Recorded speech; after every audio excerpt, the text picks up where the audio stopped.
Russia is burning, not metaphorically, not as a figure of speech deployed to dramatize a distant conflict, literally burning inside its own borders, inside the radius that Moscow's entire defensive doctrine was built to make untouchable.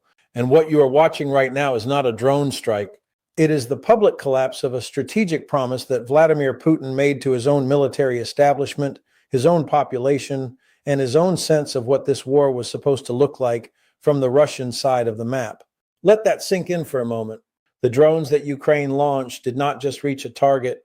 They reached the gap, the specific documented structural gap, in the most expensive, most politically significant air defense architecture Russia has ever constructed.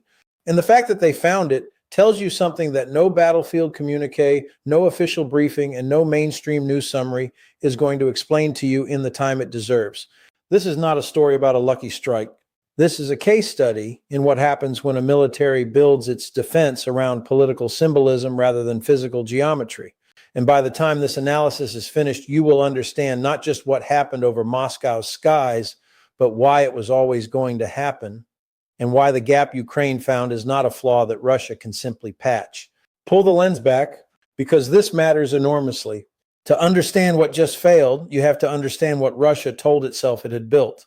And that story begins not in 2022, not even in 2014, but in the decade before this war, when Russia made a series of procurement, deployment, and doctrinal choices that reflected one core assumption: that strategic depth was a permanent Russian advantage, and that no adversary would ever be able to threaten the Russian interior with the kind of sustained, penetrating, attrition-capable air campaign that only a peer military with hundreds of aircraft could realistically mount. That assumption shaped everything. It shaped where Russia placed its S-400 batteries. It shaped how densely it layered the Pantsir S-1 medium-range systems around Moscow's outer ring. It shaped the radar coverage topology, which sectors got overlapping detection, which sectors got single coverage, and which sectors got assumed coverage through sheer distance from the front.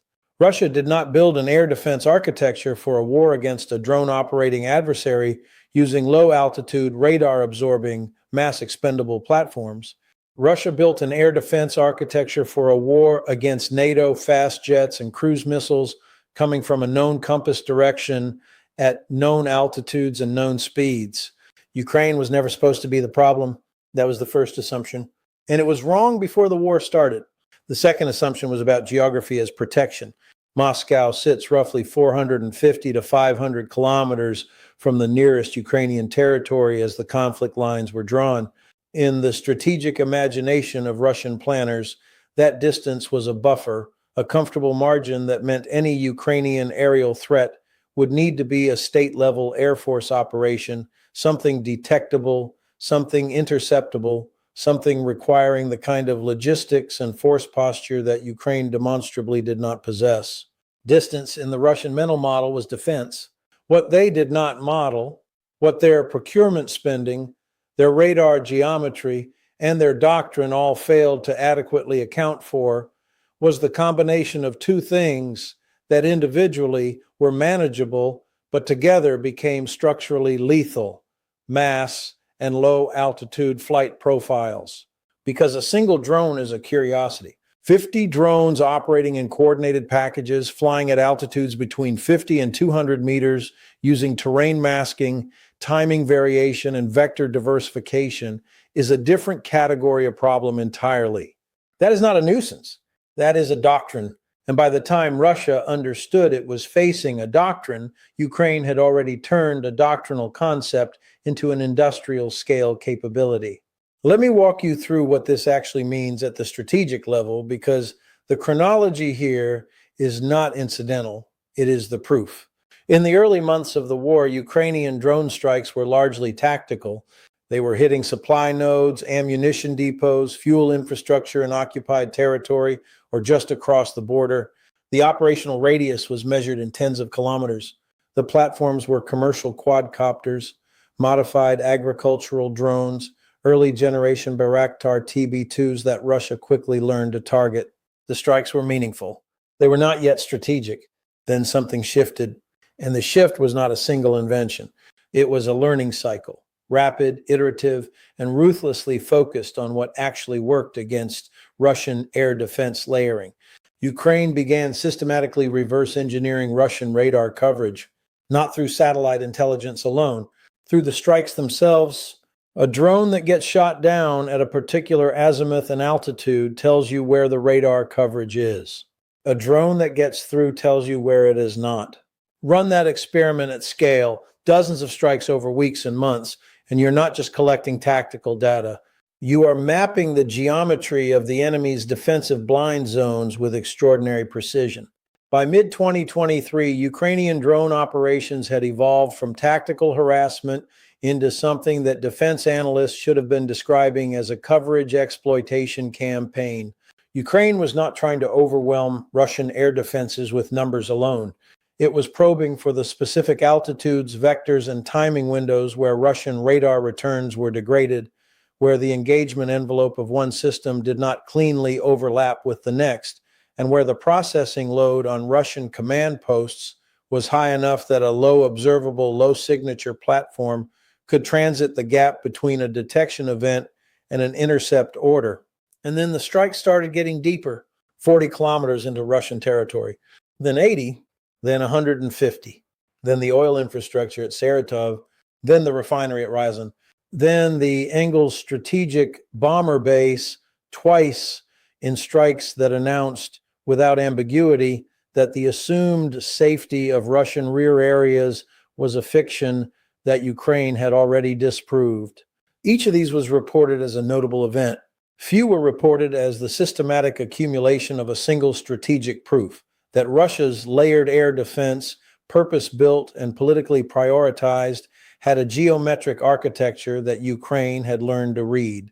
The question was not whether Ukraine would eventually find the gap around Moscow. The question was when Ukraine would have the platform range and the operational learning to exploit it at scale.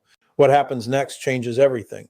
Because the moment this targeting logic reached Moscow's defensive perimeter, it stopped being an operational embarrassment for Russian regional command and became a political and doctrinal crisis at the highest level of the Russian state. Understand what Moscow's air defense is supposed to represent. This is not merely a military installation. The integrated defense of Moscow is the physical embodiment of a Russian state guarantee, the promise that the homeland is unreachable, that whatever the costs of this war, Russian citizens in the capital are insulated from consequence. That promise is load-bearing. It supports the entire domestic narrative architecture that the Kremlin uses to justify casualty tolerance, economic sacrifice, and the continuation of a war that Russia told its own people would be brief, decisive, and entirely conducted on foreign soil. So when Ukrainian drones appear over Rubliovka, the elite residential district where some of Russia's most senior officials maintain their properties, the strike is not primarily about property damage or even psychological disruption. It is about what it proves. It proves that the guarantee is false, that the defense perimeter has a gap, that the gap is known, and that Ukraine can find it again. Pull the lens back further, because the military dimensions compound the political ones in ways that create a feedback loop Russia cannot easily interrupt. Here is what the Russian military now faces as a direct consequence of this penetration. Every S-400 battery around Moscow that was deployed at a fixed site for a fixed threat vector now has to be reconsidered. Not because Ukraine is going to immediately exploit every weakness simultaneously, but because Russia does not know which weaknesses Ukraine has mapped and which it has not.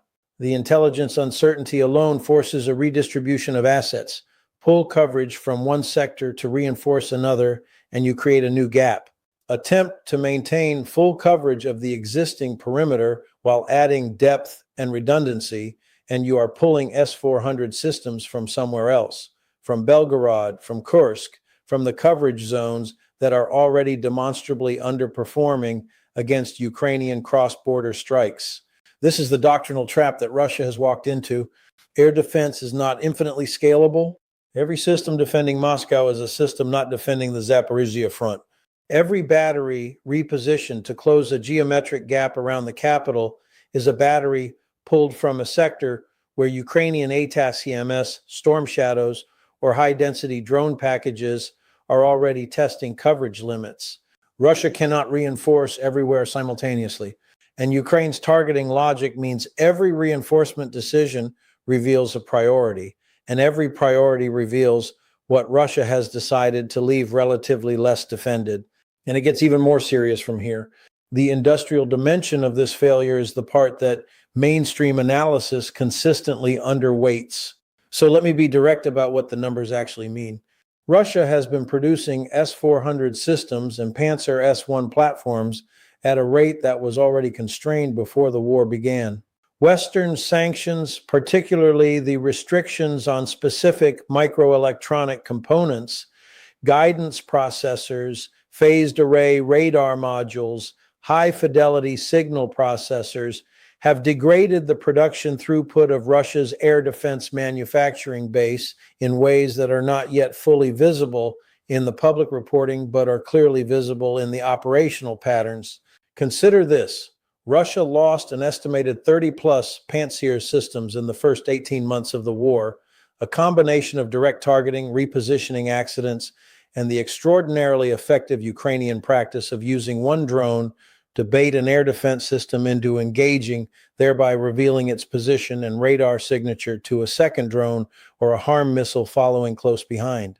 That baiting tactic, the drone as decoy, harm as executioner sequence, was not novel, but Ukraine industrialized it, and Russia's ability to replace those losses from domestic production has been measurably slower than the consumption rate.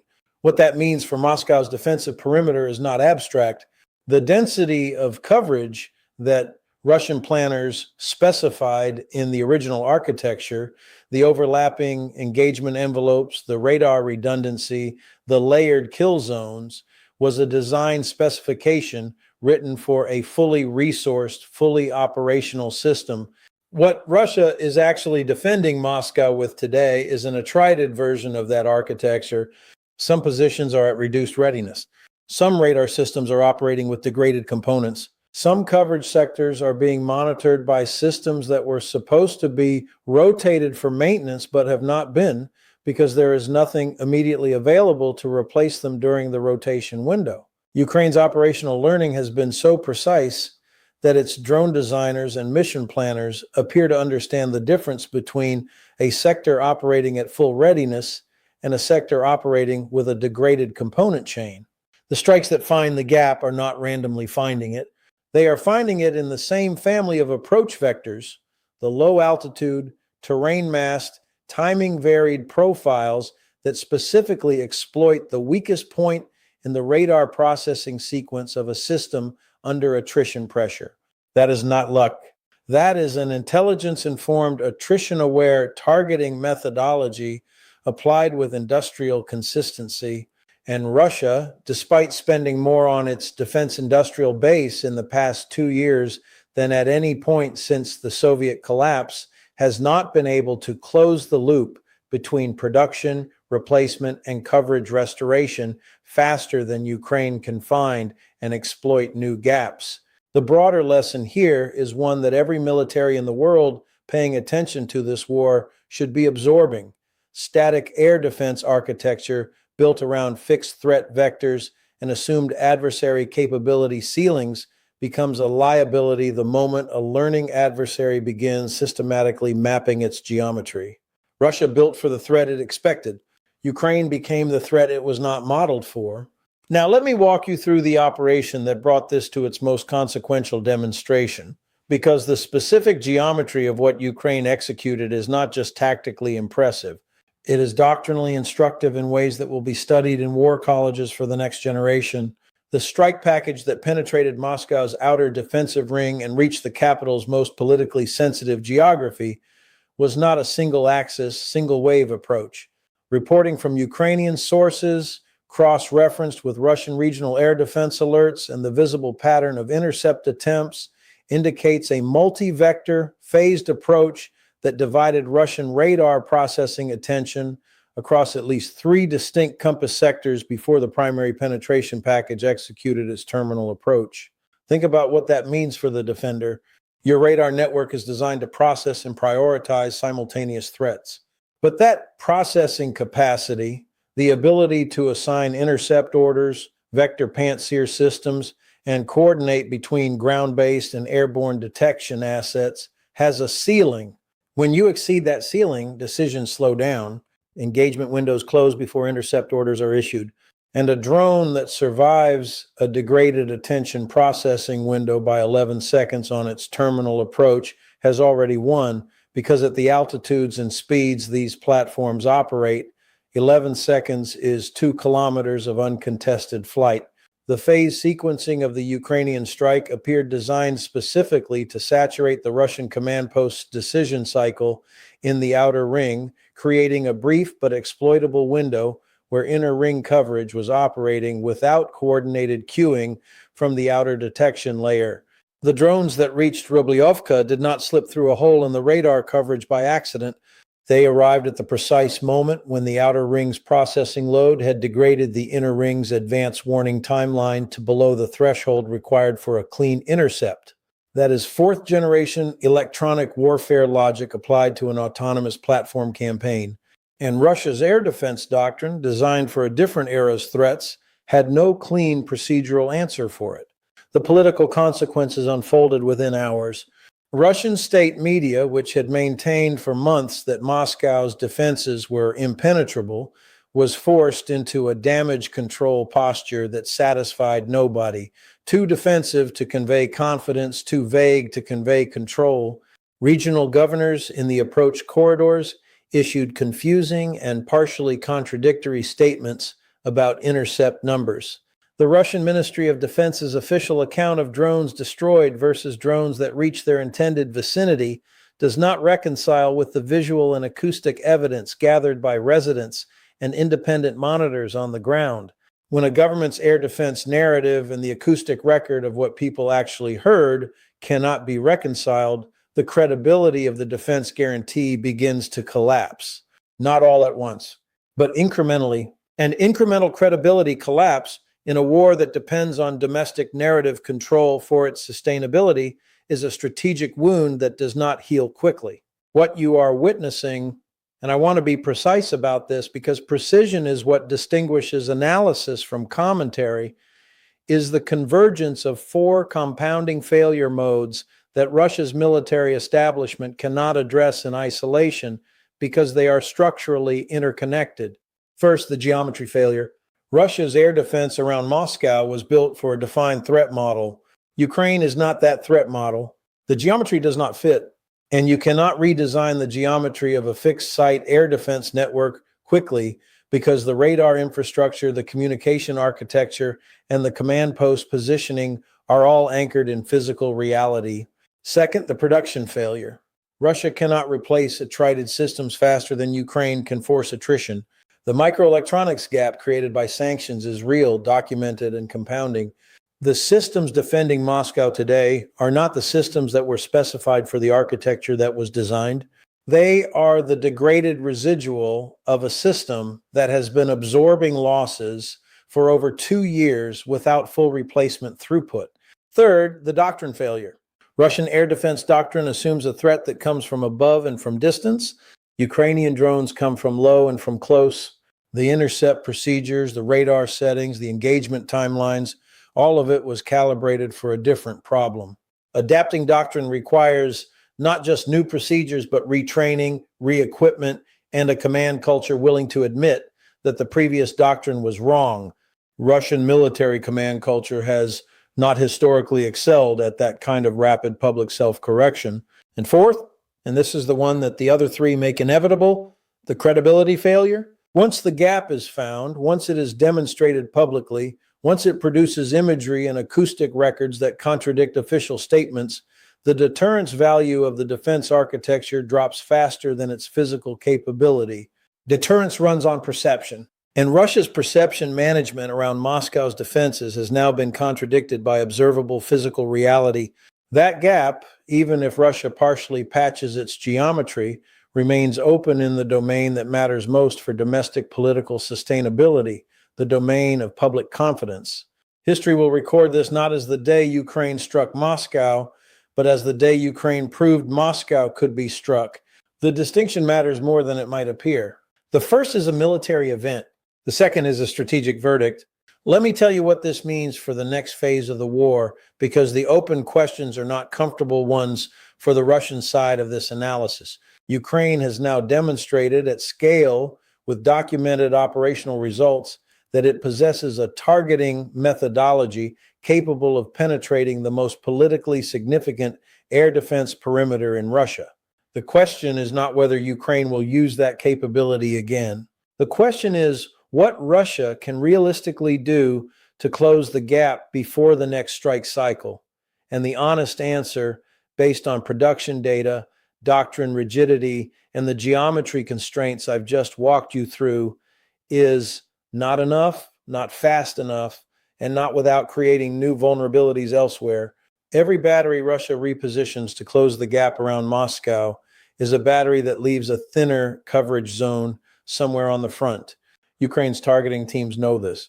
Their next set of strikes, deeper infrastructure, strategic aviation assets, command and logistics nodes, will be planned with the knowledge of where Russia just pulled coverage from to patch the capital's embarrassment. And the industrial calculus continues to move in Ukraine's direction. A Ukrainian first-generation long-range drone costs a fraction of the interceptor missile Russia fires to engage it. When Russia fires a missile that costs several $100,000 to intercept a drone that costs several thousand, Russia is losing an economic exchange battle with every successful intercept, and losing even faster when the intercept fails. Scale that across thousands of drone sorties, and you are watching a deliberate economic attrition strategy that Russia's defense industrial budget, already stretched to sustain conventional ammunition production, cannot absorb indefinitely. The real question is not whether Russia's air defense can survive this campaign. The real question is whether Russia's leadership can maintain the domestic narrative that the homeland is protected, while the acoustic and visual evidence from Moscow's own suburbs contradicts that narrative in real time. Those two problems, the physical and the political, are now feeding each other. And the feedback loop does not favor the side whose entire strategic rationale for this war depends on domestic insulation from consequence. What is the broader lesson from all of this? The channel that assumed distance was protection lost its protection the moment its adversary learned to read the geometry of the defense. The force that built its doctrine around a fixed threat model became predictable to a learning adversary running a systematic exploitation campaign.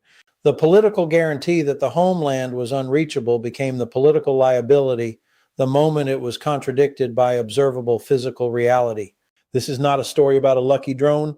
This is a case study in what happens when a military fights the previous war's threat model against an adversary that has spent 2 years doing nothing but learning to exploit the gap between what the doctrine assumed and what the physical architecture can actually deliver. Russia built a shield for the war it expected. Ukraine built the sword for the war Russia was actually fighting. And the gap between those two realities is the gap that Ukraine just found and flew through.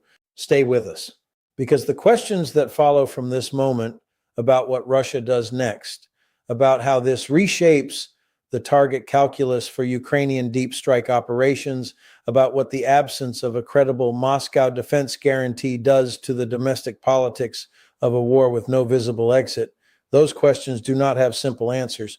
And the answers, when they come, will matter far beyond the battlefield where this war is being decided.